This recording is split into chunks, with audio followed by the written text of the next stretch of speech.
You know, you sounded like a little bit of a broken man this morning at the beginning of the warm-up show. I would agree with that. It's finally broken you. Almost.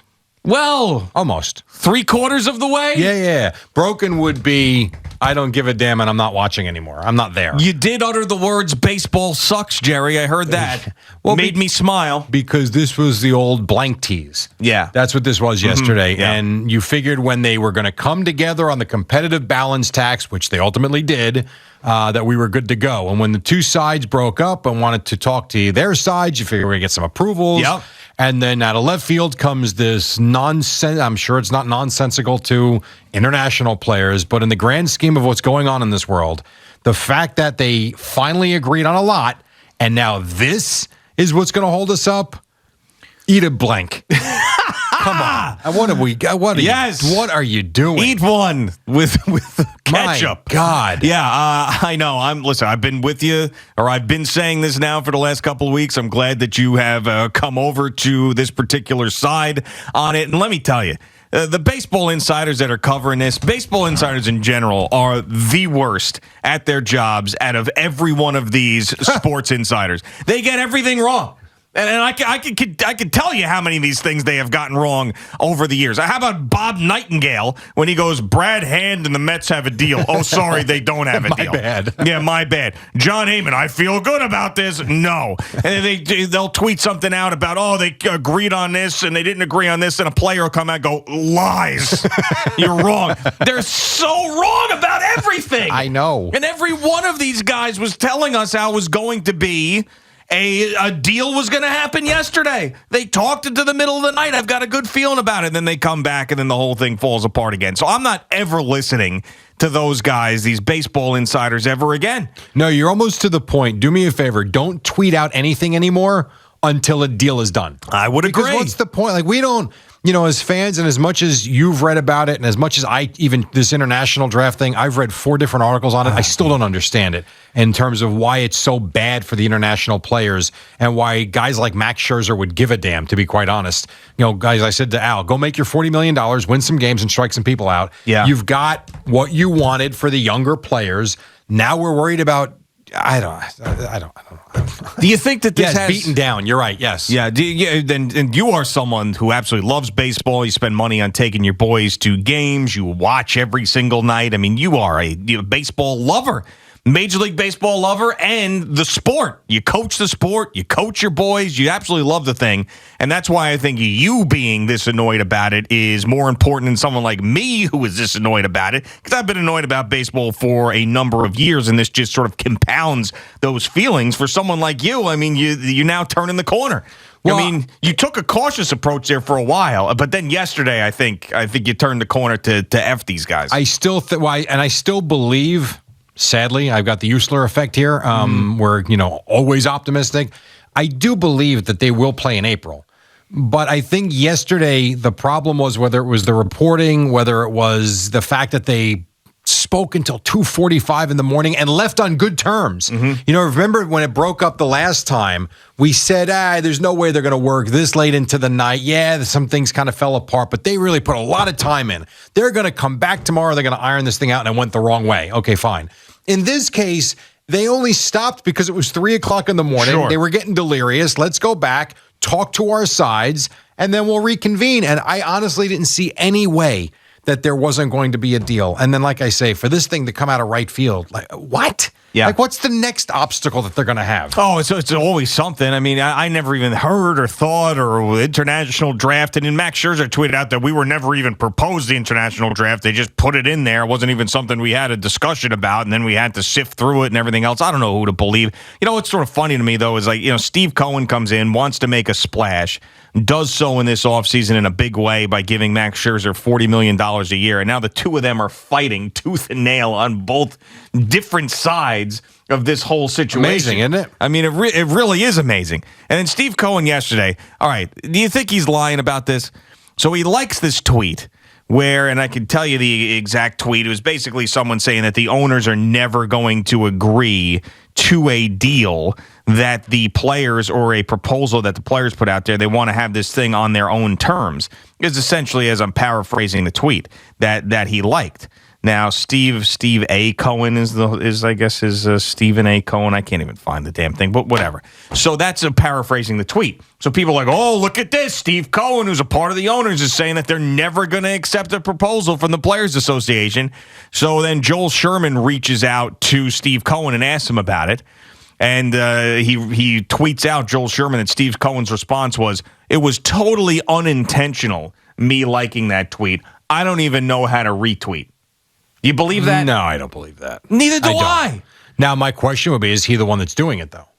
Yes, I think he's doing it. You think he's got to? You don't think his wife has any control over that? She's got her own Twitter that she messes around with. Then that would be no then. Okay. I think he does. I mean, now I know that you could, like, scroll through stuff and go and like something by accident. You can. That's possible. But, I mean, to then come back with his, I don't even know how to retweet situation. That I don't believe. Yeah, you hit the button. Yeah. It's really not that hard. Yeah, exactly. You hit one button. Yeah. No, I wouldn't buy that. I would say he probably did. And, part of it could be, and I have done this as well, sometimes I will like something that's not exactly in the best light because you want to remember it for the show the next day. Right. You don't want to, it's easy to go back and find it. You go to your profile, you hit likes, and there it is.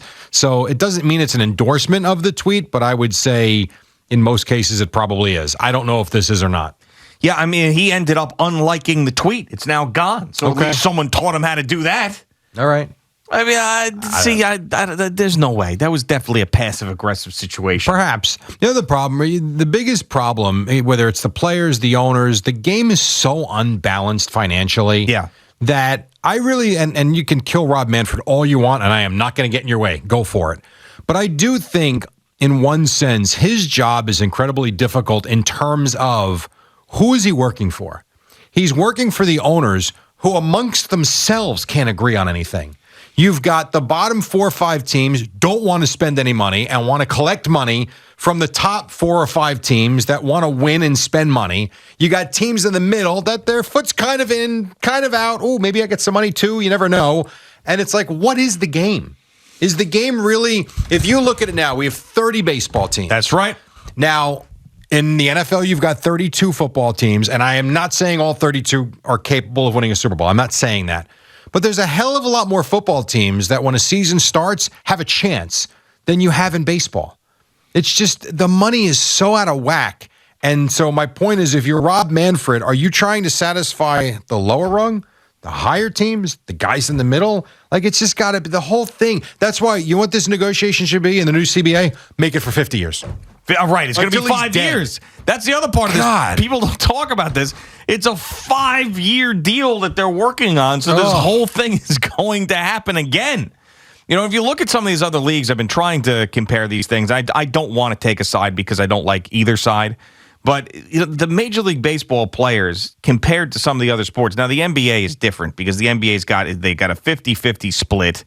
They've got money coming in internationally that is just insane. And if you are a backup player and do nothing, you're getting paid an exorbitant amount of money. Yeah. If you're the top of the top, you're one of the richest people in the country, basically. Yep. Put them aside. But compared to football, like I was reading some of these guys who were getting offered pay cuts. DeMarcus Lawrence, the guy who's been a loyal Cowboy, who has done... I mean, he has not been himself the last couple of years. He hasn't been great. But he has been a great Cowboy. He's been a great Cowboy. Absolutely. Pay cuts. Massive pay cuts. Yes. That never happens in baseball. You get every single penny. You get every penny. And that's why the signing bonus has become so incredibly important and why it's increased significantly in the NFL. If you look at, NFL signing bonuses when they first started would be, $5 million? Yeah. And then you hoped that you would see the length of your contract. Now you're reading, guys get, 100. So it was Mike Williams of the Chargers. That's right. 3 years, $60 million, $42 million guaranteed. Yeah, it's not bad. So it's not like if they ask him in year 3 to take a pay cut, he hasn't gotten his money. Guess what? He got that money already. Sure. So, but not all of it. It's not the same. Right. I agree with you 100%. If there was ever a sport that should be guaranteed, I've always said hockey, football. But it really is the strength of the Major League Baseball Players Association is stronger than most of these other unions. And football never has any real issues anymore. They had 2011, they had a lockout where they postponed training camp for like 2 days or something, or a week, and that was it.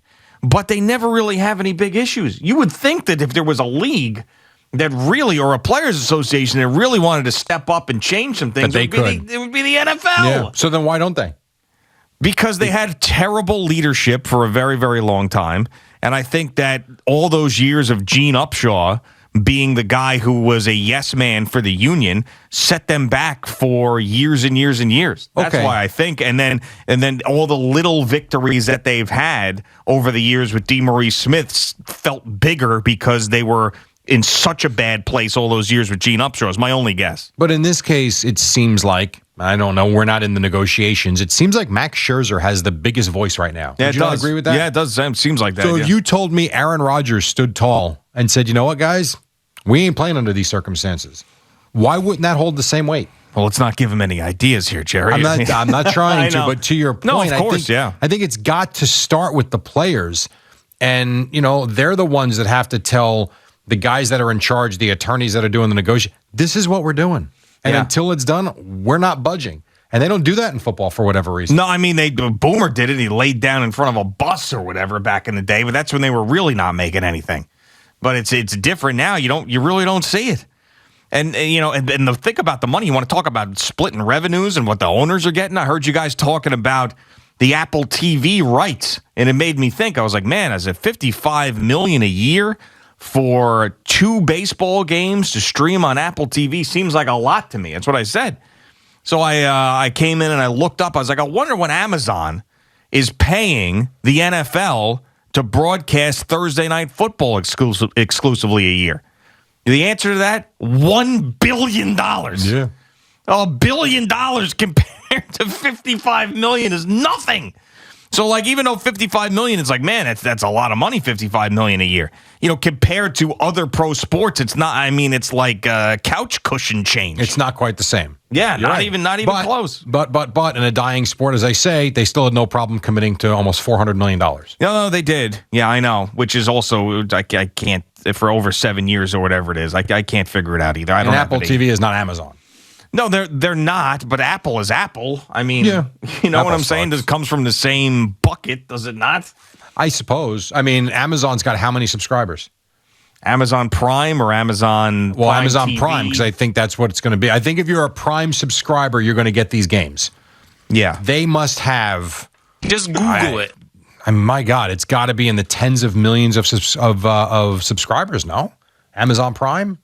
All right. Take a guess. I got a number here. I will say there are 30 million Amazon Prime subscribers. You are not even close. Too high or too low? Too low. All right, so that's my point. Now you compare it to too low. What did I say? 30 million? 100 million. 148.6 million Amazon Prime members. So before they have to sell anything to the football fan, they've got 148 million subscribers that are going to have those games available to them. And this is in the U.S. only. And our population is, 330 million? Yeah. And that's half. So that means almost half. Yeah. How many people and a lot of have children, Apple TV Plus? How many? I mean, if you want to talk about why they can pay the billion, yeah. Apple TV Plus, they're using this as a way to get subscribers, I would think. And I don't know how many they will get for it. I think I have to think about it. I don't know that I will because I actually like baseball on the radio. I'm not sure I will. This is from November, this past November. Okay. They have 40 million global accounts and 20 million paying customers. Compared to 140 million. Right. Sure. Yeah. And that's for Apple Plus. But remember, Amazon Prime, Apple TV Plus, you don't get packages sent to your house. That's just for sure. It's totally different thing. Right. Most of those 148 million people are people that are getting, toothpaste in the mail. That is very true. But you're going to have access to the game. Yeah, right. You absolutely are. And now they're going to probably be able to raise the price if they want. Mm-hmm. And on top of that, they will sell advertising. But isn't it amazing, though, that Amazon, think about this. If we just were, the frozen cavemen, and then we woke up and someone said, I can provide you 148 million subscribers. I could give that to you to put your sport out there to 148 million people. And that sport goes back and sounds good. Give us $1 billion to do it. Right, but think about it this way. If they raise their prices $2 a subscriber, yeah, they're making money. Yep. I mean, think about that. It's insanity. $2. It's absolutely $2, they make insanity. money. All right, so on a dark day like this, where baseball once again is canceling games, and do we even believe that they're canceling more games? Well, I do from this standpoint. I actually think April 15th, Jackie Robinson Day, is a great opening day. Yeah, they can actually get their stuff together by then. I do, unless there's a deal done today where they say, you know what, we'll start on the 7th. Yeah. I think this one might be legit. Okay, so that might be the opening day, but it's a dark morning again. Thank you for watching. Please like, comment, and subscribe. And don't forget to hit the red bell so you're notified when we have new content.